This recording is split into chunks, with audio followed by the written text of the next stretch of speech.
Okay, when we last saw this, it was just being made. This is the egg bowl, and we're going to trim. You can see I can pick it up now. It's firm enough. It's not going to bend or anything like that. This is what's called leather hard. It's got a little bit of give to it, but not too much. The bottom is what was attached to here, so you really couldn't get under there. Now you can flip it over and get under there. So we're going to trim this so that it's nice and smooth and, you know, pleasing and all that sort of stuff. This is what I'm going to use for that. This just snaps onto the top of the wheel, and as you pull it this way and that way, it opens and closes. This holds the pot onto the wheel while you're trimming. It's got these little rubber heads on here, and you can just kind of grab it on and hold it on with that. Okay, this is a trimming tool. It's just a loop of metal that at one time had a little bevel to it. It's kind of worn down now, but this is sort of like woodworking in a way. On a lathe, it will peel off little bits of clay as it goes around and trim some of this excess stuff off. So we're going to start the wheel and just hold this up against here, and the more you press into it, the bigger chunks will come off. So you just kind of twist it back and forth a little bit and slide it up and down the pot so little bits peel off.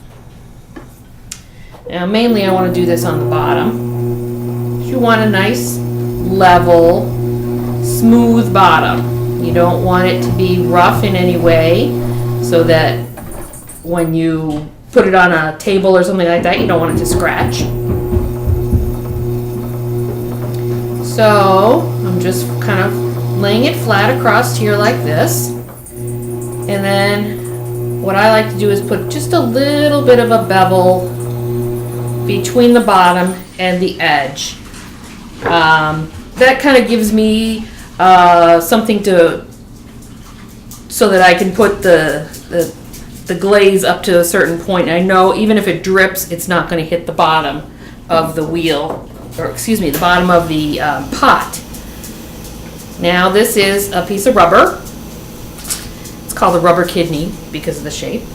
And there's little bits here where you can see there's like gashes where the metal tool hit some of the parts of the clay. Clay has little bits in there like sand and different things to give it its strength. But sometimes if you hit one, it'll leave a little gash like that. So this is going to help smooth that back down so you don't see that, and it doesn't leave any kind of roughness to the bottom.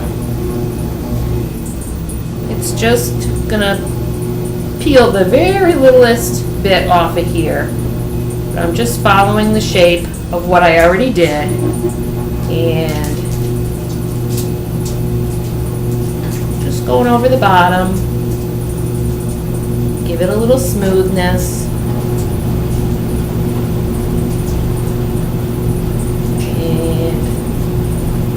Pretty much it.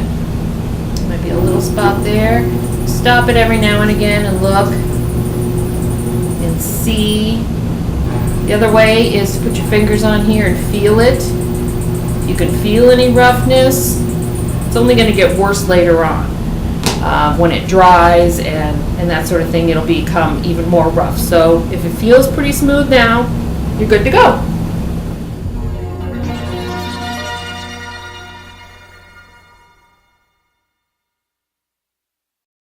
Okay, I need to make the handle for the back of the egg bowl so that you can grab onto it and hold it. We're going to take a lump of clay, roll it out into somewhat of a coil. We want a big part here that we can hold onto and grip, and then I'm just going to kind of roll a little bit this part out. It doesn't have to look nice at all. And then we're going to take it over to the water and we're going to stretch it.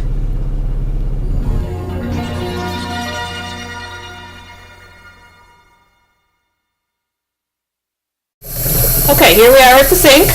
I'm going to get some water on the long part here and my hand, and we're just going to pull and stretch. Stretch. And you see it's smoothing it out and stretching it so it comes out a little thinner. So you want to start it a little thick to begin with so that as you pull and stretch it becomes thinner. Okay, now that we stretched out the handle, we don't need nearly this amount, but you want to look at it and kind of take a section of it that we're going to use. So I only need a small part here. I'm going to bend it into kind of a rounded shape and then twist it this way so that these are going to be flat against this here. I'm just going to kind of look at it, make sure that I'm even the handle to this so that when you hold it, it's not lopsided. And then I'm just going to mark on either side with my little pin tool here. I'm marking where I'm going to want to score it. Scoring is scratching the clay, and you just want to do this so that it will accept the other piece of clay. Remember, this is a little bit harder now. That's pretty soft because we just had it under the water. Okay, so we want to scratch it. Kind of the theory of Velcro, where you want to have something to grab onto. I'm going to take my sponge and a little bit of water, and I'm just going to kind of dab it. Get it a little bit wet. You don't want it completely wet. And then place this back on here over my spots that I scored, and then just kind of press with my thumbs and kind of just gently push down with my thumbs.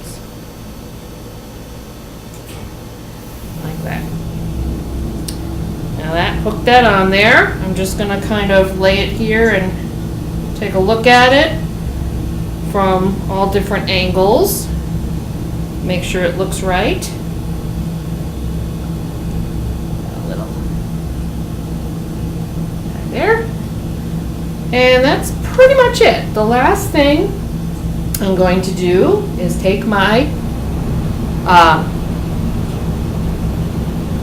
stamp, and that has my company name on here, and I'm going to stamp it just below here, kind of out of the way so you don't see it all the time, but if you're looking for it, you can find it. There. So that stamps it with my name on there, which helps because a lot of times somebody will buy a piece or will be given a piece, and then they'll know who made it.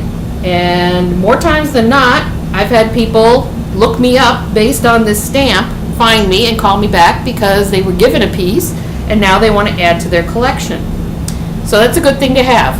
And who knows, maybe 100 years from now it'll be on the Antiques Roadshow and somebody will go, oh yeah, I know who that was, and this is worth millions.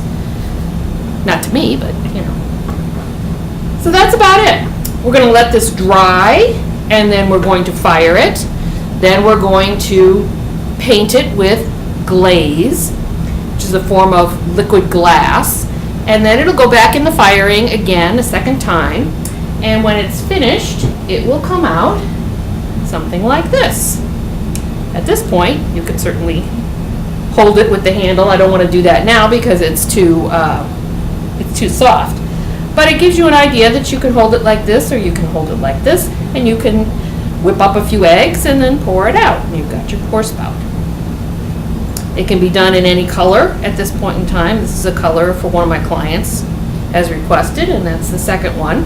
It does shrink, as you can tell. I think this one's started out a little bit bigger, but it will shrink closer to this size when it's all said and done. So that's another important thing to keep in mind when you're making something. You oversize it so that when it's completely finished, that you have the correct size that you want.